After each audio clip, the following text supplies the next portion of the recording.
Seigneur. Nous acclamons le Seigneur fortement. Amen. Salue ton voisin de gauche à droite, devant, derrière. Tu lui souhaites la bienvenue à ce premier culte. Bienvenue. Si ça fait longtemps que tu l'as vu, tu lui demandes, tu étais parti où? Où étais-tu? Content de te voir en ce premier culte. Que Dieu te bénisse. Amen. Amen. Vas-y, lève tes deux mains. Demande au Seigneur de te parler au travers de la parole. En ce premier culte, demande au Seigneur de te parler. Ouvre ta bouche, prie au nom de Jésus.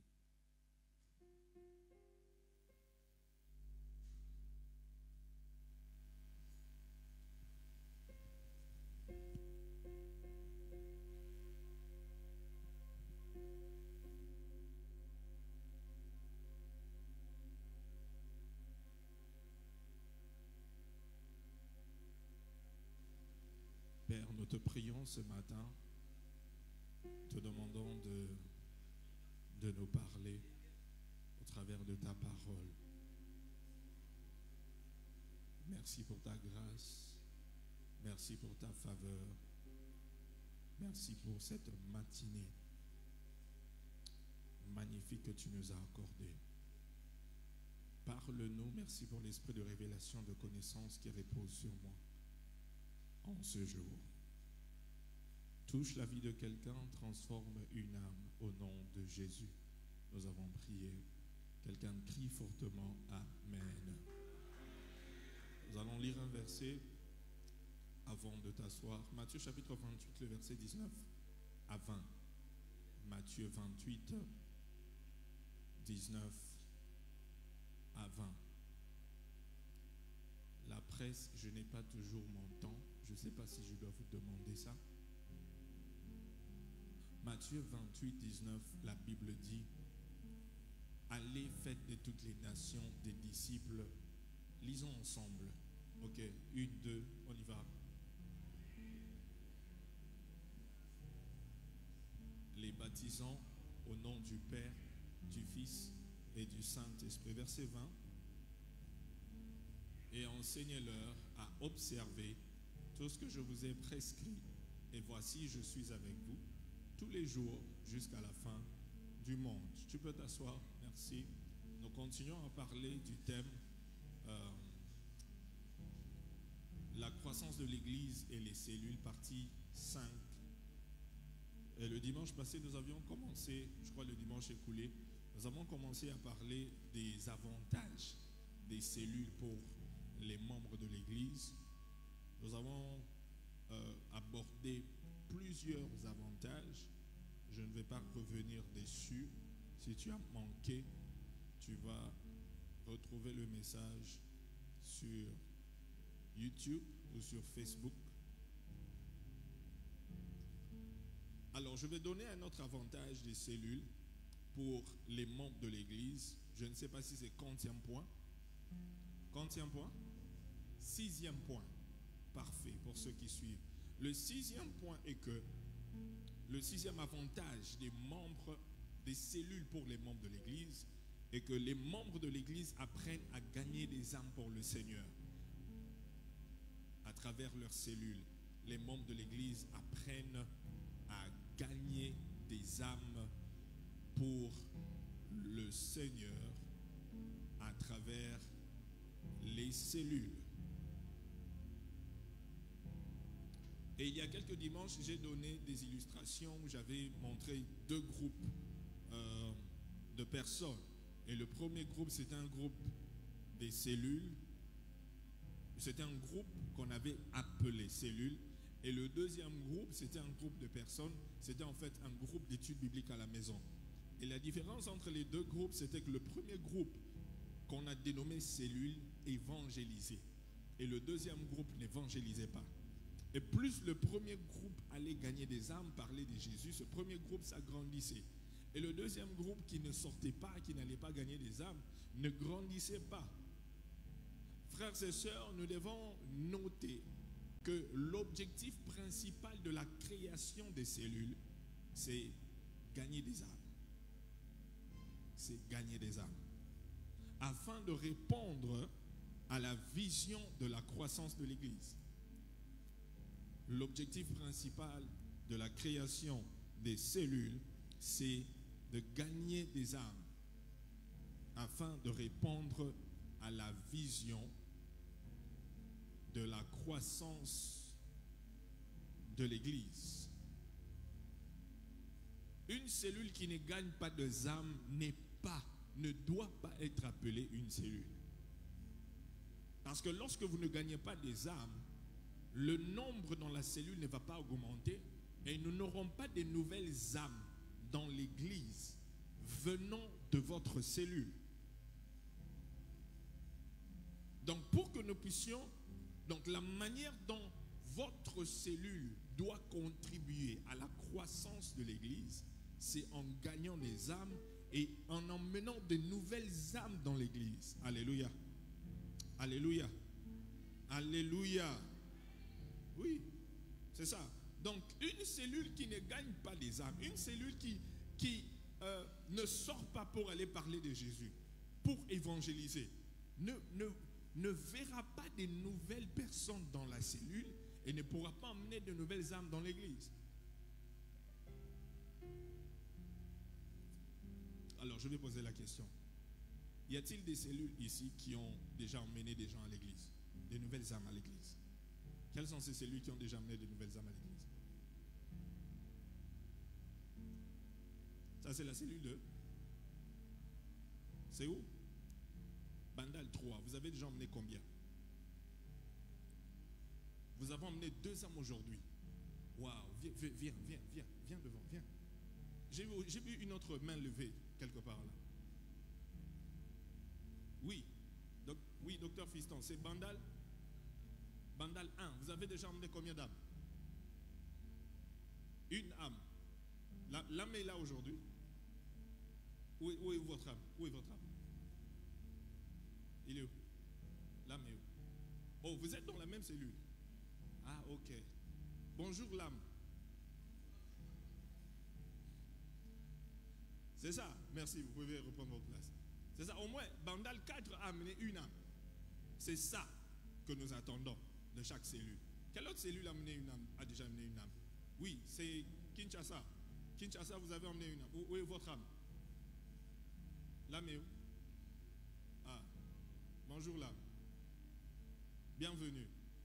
C'est ça. Donc, on ne peut pas t'appeler une cellule et puis vous vous réunissez seulement et vous ne gagnez pas des âmes. Vous n'amenez pas des âmes à l'église. Non. Vous n'amenez pas des âmes à l'église. Je vois une âme de météo. C'est frère Merveille. Hein? Aujourd'hui, tu es venu au premier culte. Ah, tu as d'autres choses à faire après le culte. Ah, ok. Le dimanche passé, tu étais au deuxième. Je vois l'âme de météo qui est là. Hein? Oui, c'est la cellule de météo. Il est venu seul aujourd'hui. Vous voyez, quelle autre cellule a amené des âmes aujourd'hui? Oui? C'est Ngiringiri. Oui. Dimanche passé, vous avez emmené des âmes. Ils étaient au nombre de combien? 2. Ngiringiri est au nombre de 2. Ok. Et aujourd'hui, ils sont venus. Où sont ces âmes? Waouh, que Dieu vous bénisse. Que Dieu... C'est de ça qu'on est en train de parler. Le but de la création des cellules, c'est de gagner des âmes. Ça fait longtemps qu'on a eu des nouvelles personnes au premier culte. Hein? Oh, c'est pas vrai? Ça fait longtemps qu'on a eu des nouvelles personnes, des nouvelles âmes, des nouveaux venus au premier culte. Et ça, c'est en train de montrer que certaines cellules sont en train de prendre le travail de gagnants d'âmes au sérieux. En fait, nous redevenons réellement notre nom. Et quand nous redevenons réellement notre nom et nous faisons notre travail, Dieu est content. Dieu est content de nous. Dieu est content de nous parce que nous sommes revenus dans ce travail primordial, principal que Dieu nous avait donné, qui est de gagner des âmes. Et quand nous faisons cela, le ciel est content et Dieu nous bénit. Ah, aujourd'hui tu es venu au premier culte. Content de te voir. Ok. Tu vois, cette âme ici m'a fait souffrir. Je l'ai prêché l'évangile vers Sundi ici l'année passée. Il m'a fait souffrir pour venir à l'église. Mais je l'ai vu, il est là. Ouais, c'est ça, gagner des âmes. Regarde ton voisin, tape-lui sur l'épaule. Tu lui dis, voisin, fais ton travail, fais ton travail, fais ton travail, fais ton travail. Fais ton travail. S'il y a quelqu'un qui est d'une cellule qui n'a pas amené des gens aujourd'hui, tu lui dis, on dirait votre cellule, vous ne travaillez pas. Hein? On dirait que dans votre cellule là, vous ne gagnez pas des âmes. Vous ne parlez pas de Jésus, vous ne sortez pas. Hein?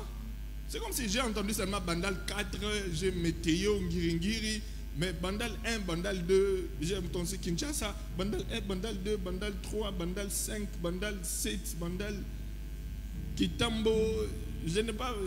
Hein? Les autres, nous devons gagner des âmes. C'est à travers les cellules que nous gagnons des âmes. À travers les cellules que nous gagnons des âmes.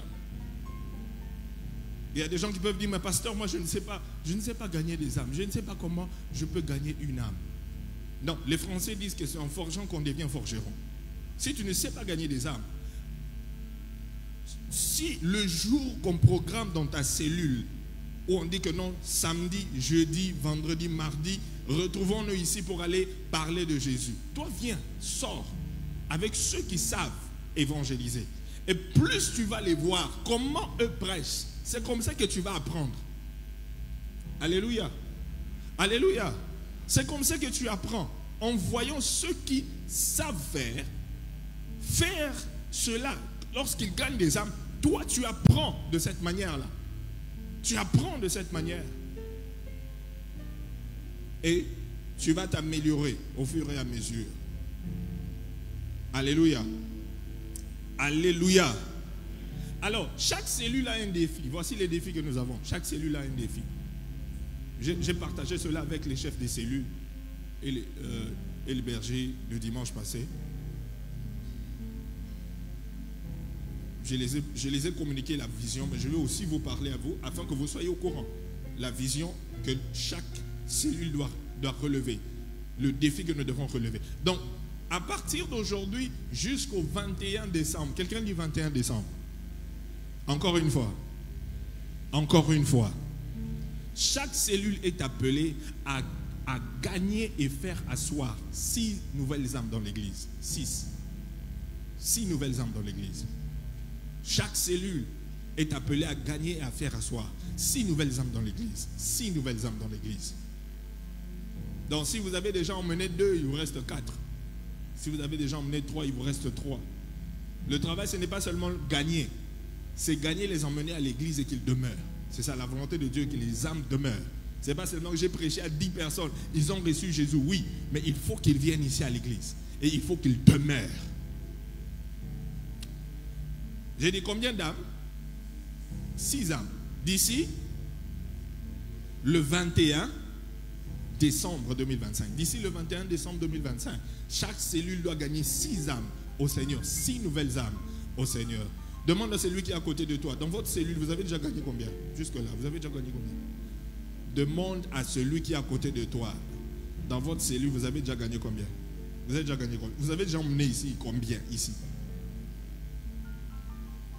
Si ton voisin est un peu perdu, demande-lui. Toi d'abord, tu es dans quelle cellule d'abord? Tu es dans quelle cellule? C'est comme si tu n'as pas... Tu es dans quelle cellule? Parle à ton voisin. Maman Riette, tu ne parles pas à ta voisine. Maman Riette, tu ne parles pas à ta voisine. Parle à ta voisine.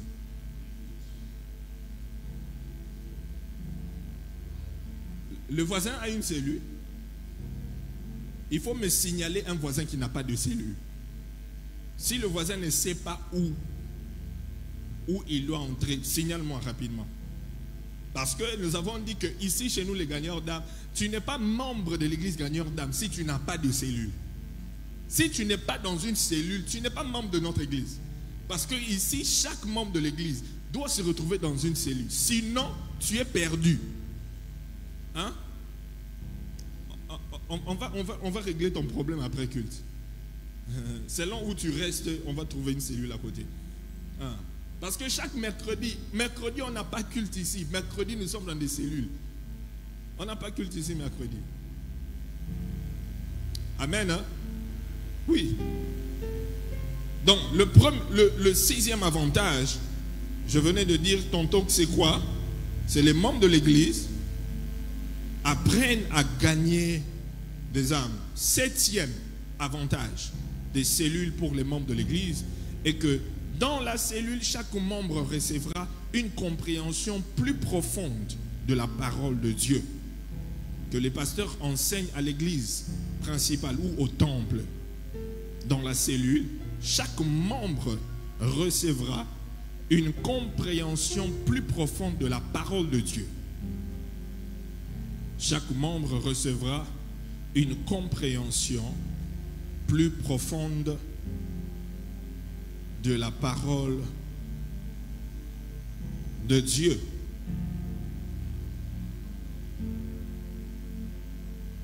Chaque membre recevra une compréhension plus profonde de la parole de Dieu que le pasteur enseigne au temple. Actes chapitre 2, le verset 42. Actes chapitre 2, le verset 42. Actes chapitre 2, le verset 42. Est-ce qu'on peut lire ensemble? Le verset est sur l'écran. 1, 2, on y va. Il persévérait dans l'enseignement des apôtres, dans la communion fraternelle, dans la fraction du pain et dans les prières. Il persévérait dans l'enseignement des apôtres. Dans la cellule, nous recevons une compréhension plus profonde de la parole de Dieu. En fait, ce que nous faisons, l'enseignement que nous écoutons dans les cellules, c'est pratiquement ce qui a été prêché à l'église. Mais là-bas, nous développons cela et puis nous avons également un temps où on donne pour poser des questions. Un temps d'interaction, un moment de partage, un moment d'échange, un moment de discussion. Souvent ici, lorsqu'on prêche, c'est difficile pour quelqu'un de poser des questions, m'interrompre pendant que je prêche. Moi, je vais prêcher, je finis. Peut-être si tu as une question à poser, je ne peux pas te donner le temps de poser ta question et répondre ici. Mais dans les cellules, on peut poser des questions. Et je crois fermement que dans chaque cellule, on donne le temps de poser des questions. Si quelqu'un a une question à poser, qu'il pose la question et on répond. Et on permet aux autres membres de faire des contributions et de parler. Je ne sais pas si dans les cellules, les gens quand même ont des interactions ou bien quand le responsable demande si quelqu'un a une question à poser, personne ne pose. Ou il y a des gens qui posent des questions. Il y a des gens qui posent des questions. Oui, c'est ça. Poser des questions, même si c'est une question qui a trait au message qui a été prêché, ou même si ça n'a pas trait à un message qui a été prêché, mais c'est une question par rapport à la vie chrétienne, par rapport à la parole, c'est par rapport à toi-même. Tu poses des questions, il y aura interaction. Comme le mercredi passé dans la cellule de météo, il y a vraiment eu interaction après la prédication et tout ça, et des gens posaient. Lorsqu'un chrétien n'a pas une connaissance profonde, ça veut dire qu'il n'a pas des racines profondes. Ces racines ne sont pas profondes. Et lorsque les racines ne sont pas profondes, lorsque le vent viendra, les épreuves viendront, il va facilement abandonner la vie chrétienne. Il peut facilement laisser Dieu partir parce que la parole n'a pas pris place dans son cœur. Marc chapitre 4, le verset 16 à 17. Marc le chapitre 4, le verset 16 à 17, la Bible dit: les autres pareillement reçoivent la semence dans les endroits pierreux. Et quand ils entendent la parole, ils la reçoivent d'abord avec joie. Verset 17. Mais ils n'ont pas de racines. Quelqu'un dit, ils n'ont pas de racines. Encore une fois. Encore une fois.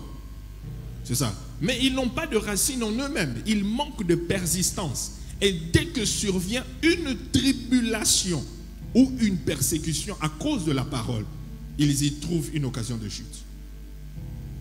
C'est ça.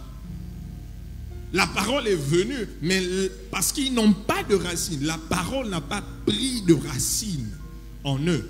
Et lorsqu'une tribulation survient, lorsqu'un problème arrive, lorsqu'une épreuve arrive, ils y trouvent une occasion de chute. Ils trébuchent, comme on dit en lingala. Tu vois, ouais, quelqu'un qui trébuche facilement, c'est une personne qui n'a pas des racines profondes dans la parole de Dieu. C'est une personne qui n'est pas enracinée dans la parole de Dieu. Une personne qui rétrograde facilement. Un chrétien qui rétrograde facilement, c'est un chrétien qui n'a pas de racines profondes dans la parole de Dieu. Quelqu'un comprend ce que Dieu est en train de dire? Quelqu'un comprend cela?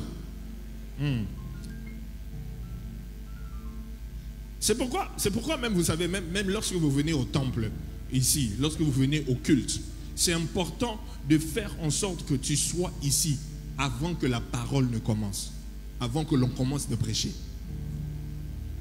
Tu sais pourquoi? Vous savez pourquoi? Demandez-moi pourquoi. Est-ce que vous êtes ici ou vous êtes ailleurs? Est-ce que vous êtes là? Vous êtes en train de dormir. Vous n'êtes pas ici.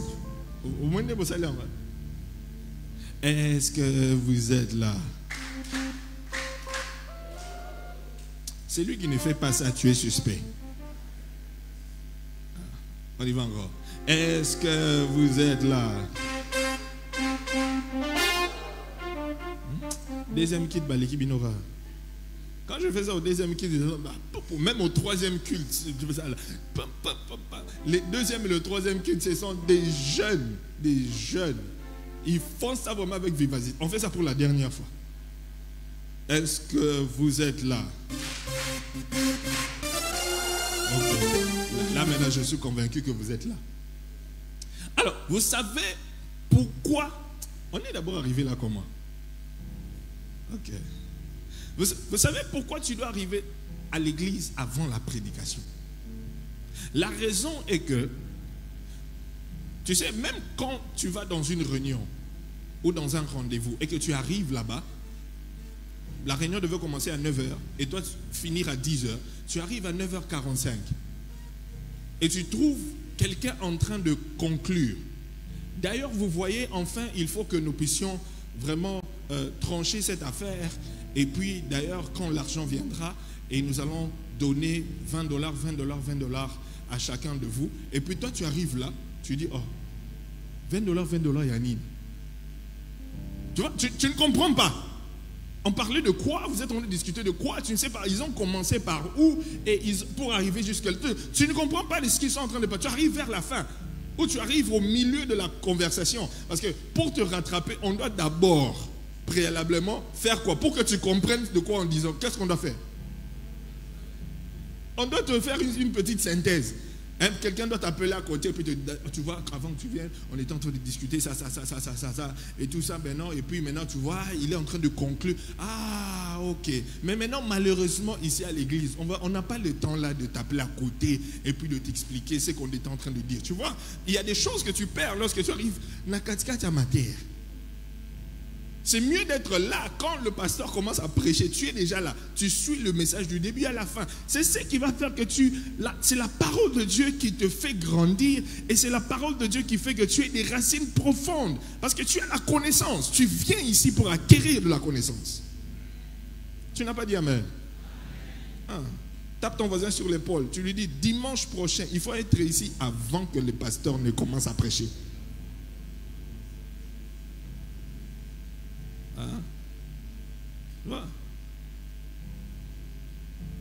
Tu vas être là. Vous savez, je crois qu'il y a 2 dimanches passés, au deuxième culte. J'ai fini la prédication. J'ai dit aux gens, levez-vous.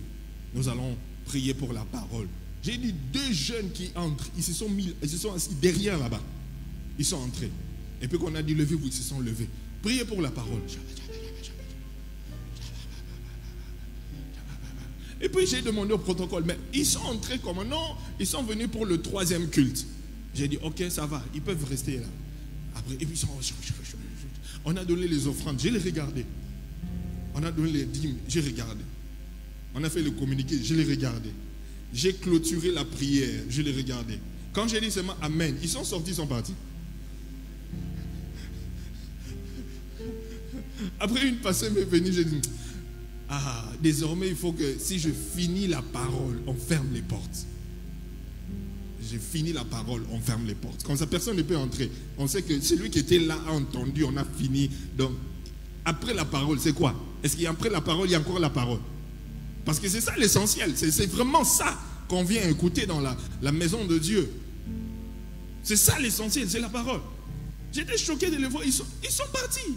Ils ne sont plus revenus pour le 3e culte. Que Dieu les délivre, que Dieu les délivre. 40e point. 8e avantage des cellules pour les membres de l'Église est que au niveau de la cellule, les membres bénéficieront d'une prise en charge par les autres membres de la cellule. Au niveau de la cellule, les membres bénéficieront d'une prise en charge par les autres membres de la cellule. Il y aura une prise en charge.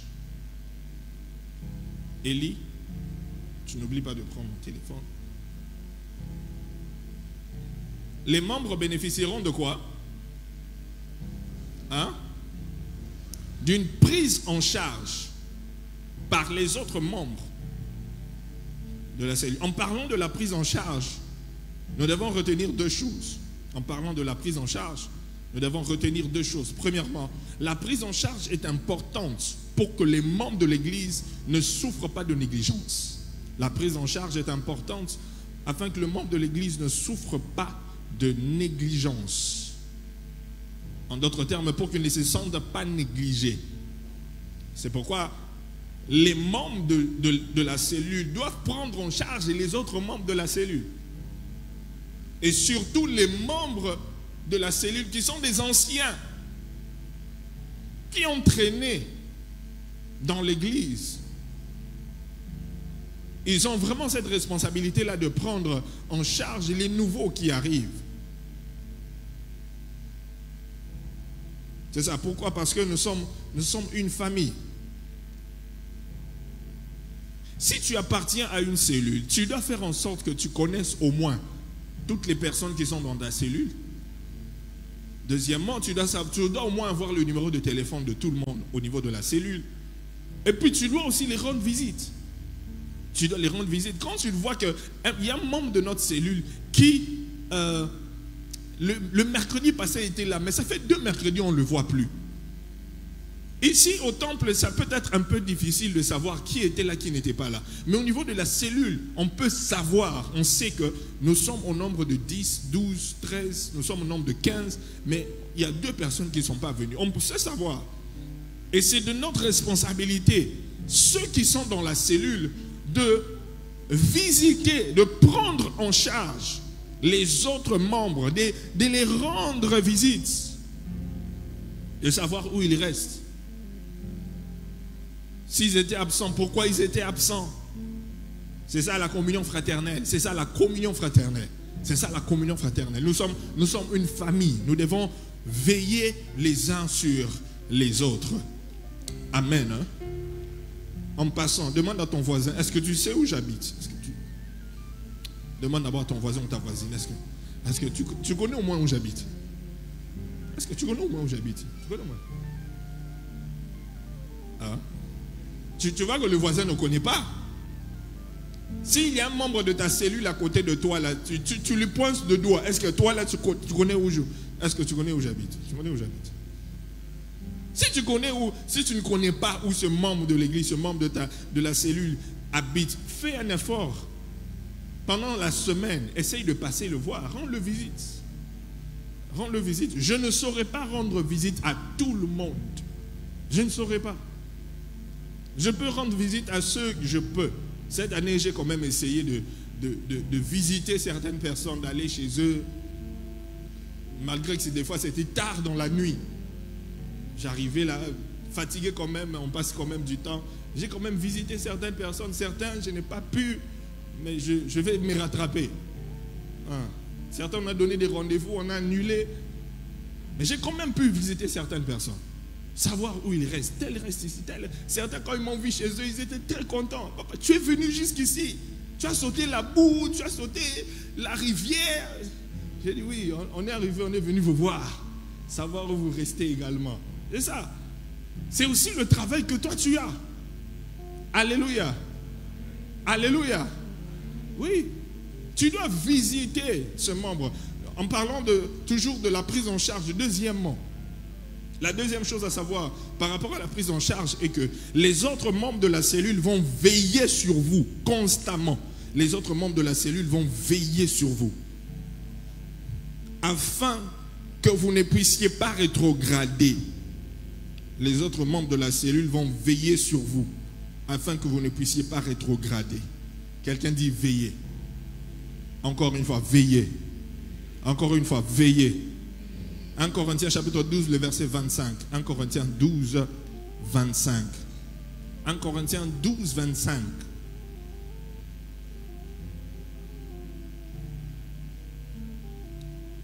Mets sur l'écran. Lisons ensemble. 1, 2, go. Afin qu'il n'y ait pas de division dans le corps, mais que les membres aient également soin les uns des autres.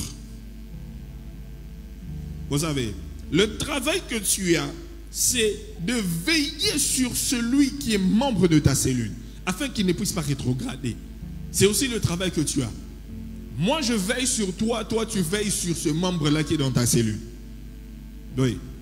Veille sur les membres de la cellule, afin qu'ils ne puissent pas rétrograder. Donc ça veut dire quand tu ne le vois pas l'église, tu le cherches. Tu ne le vois pas la cellule, tu le cherches. Tu vois qu'il commence à avoir une vie façon. Tu t'impliques. Parce que nous sommes une famille, tu as le droit de te mêler des affaires personnelles d'un membre de ta cellule. Tu as ce droit-là. Parce que tu dois veiller sur lui. Ancienne Malou en train de rire. Oui, j'ai bien dit. Affaires personnelles, vie privée. Regarde ton voisin, dis-lui, j'ai le droit de me mêler de ta vie privée.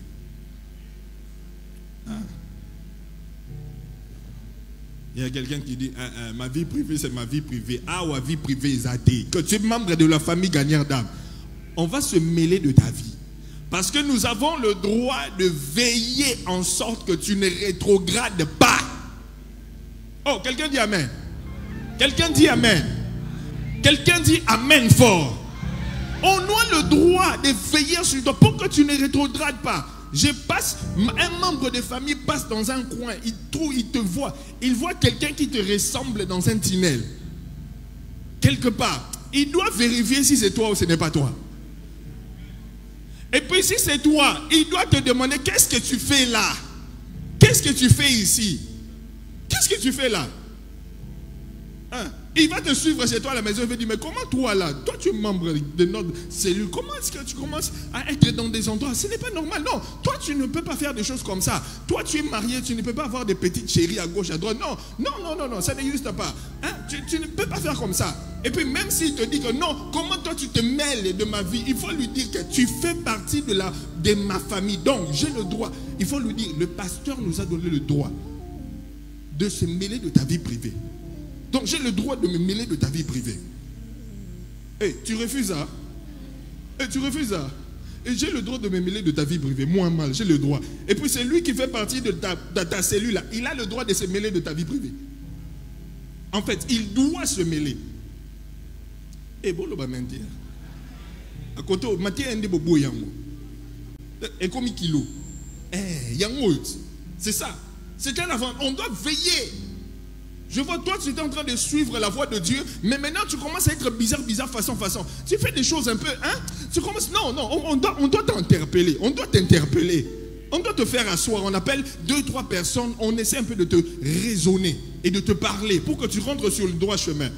C'est ça, c'est ce que la Bible dit, non? Quand vous voyez quelqu'un s'égarer, vous faites quand vous l'appelez, vous lui donnez conseil. Lorsque vous ne donnez pas conseil, vous appelez d'autres personnes et puis vous lui donnez encore conseil. Même lorsque vous voyez que vous donnez conseil après, il devient un rebelle. Allah, vous le laissez. Paul dit, vous les jetez entre les mains de Satan. C'est ça. Mais tu as le droit de te mêler. Dis à ton voisin, j'ai le droit de me mêler dans ta vie privée. J'ai le droit. J'ai le droit.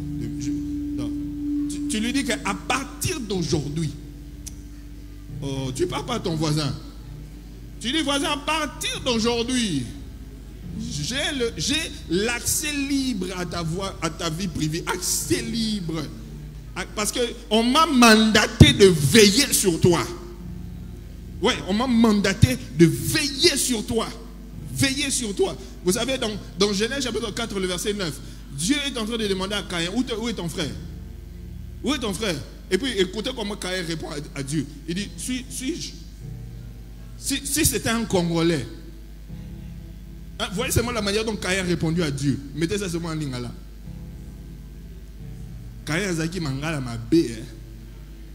Moi, je suis sûr, nous avons afin de trôner à l'obé. Caïn, yobo inanga.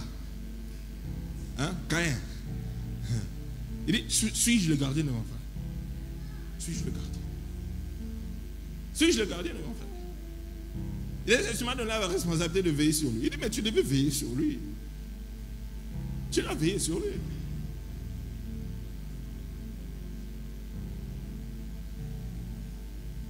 Je veille sur toi. Tu veilles sur ton voisin. Il veille il veille sur toi. Elle veille sur toi. Conjugaison. Nous veillons. Vous veillez. Il veille. Conjugue ça avec ton voisin. Il dit, je veille sur toi. Tu veilles sur moi. Il veille sur toi. Elle veille sur toi. Nous veillons sur toi. Vous veillez sur moi. Il veille sur nous. Veille. C'est ça. C'est pourquoi quand tu es dans une cellule là, on va veiller sur toi, on va veiller. Surtout quand tu es dans une cellule là, on va bien veiller. Pourquoi tu n'es pas venu au culte? Pourquoi tu n'es pas...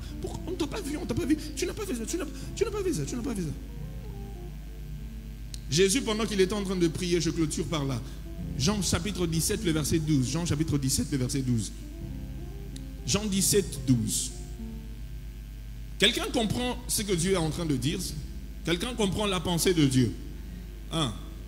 Jean 17, 12. Jésus dit, lorsque j'étais avec eux dans le monde, je les ai gardés en ton nom. J'ai gardé ceux que tu m'as donnés. Et aucun d'eux ne s'est perdu, sinon le fils de perdition. Sinon le fils de perdition. Notre travail, c'est de veiller, veiller sur ce que Dieu nous a donné. Et ce sont les membres de ta cellule. Ce sont les membres de l'église. Je veille sur toi, veille sur eux. Ils veillent sur toi, elle veille sur toi. Nous veillons sur toi. Vous veillez sur nous. Et il veille sur nous. Fais le travail que Dieu attend de toi. Et Dieu te bénira. Point numéro. Avantage numéro 9. Dimanche prochain. Aujourd'hui, je m'arrête là. Que Dieu vous bénisse.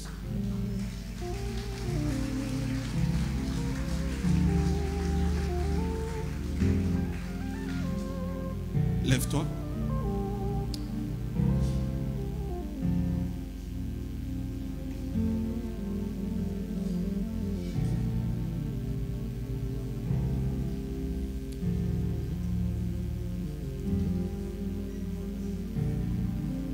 Lève-toi, lève-toi.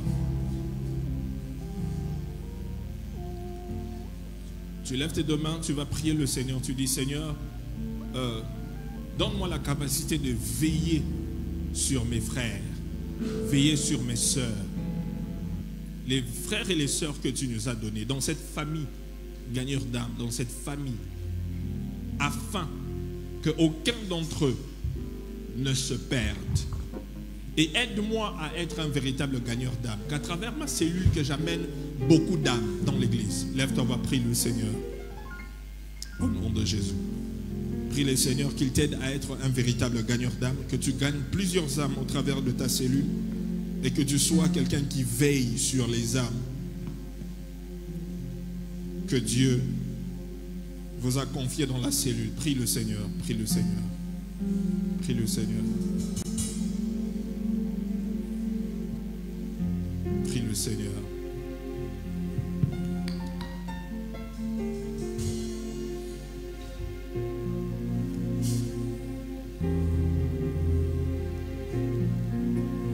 Prie le Seigneur, prie le Seigneur.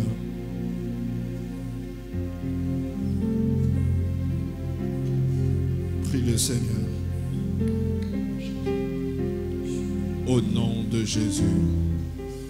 Père, nous prions, nous te demandons, fais de nous des véritables gagneurs d'âme et aide-nous à veiller sur ton troupeau, afin que personne, aucune brebis ne se perde jusqu'à ton retour. Au nom de Jésus. Amen. Nous acclamons le Seigneur pendant que tu t'assois.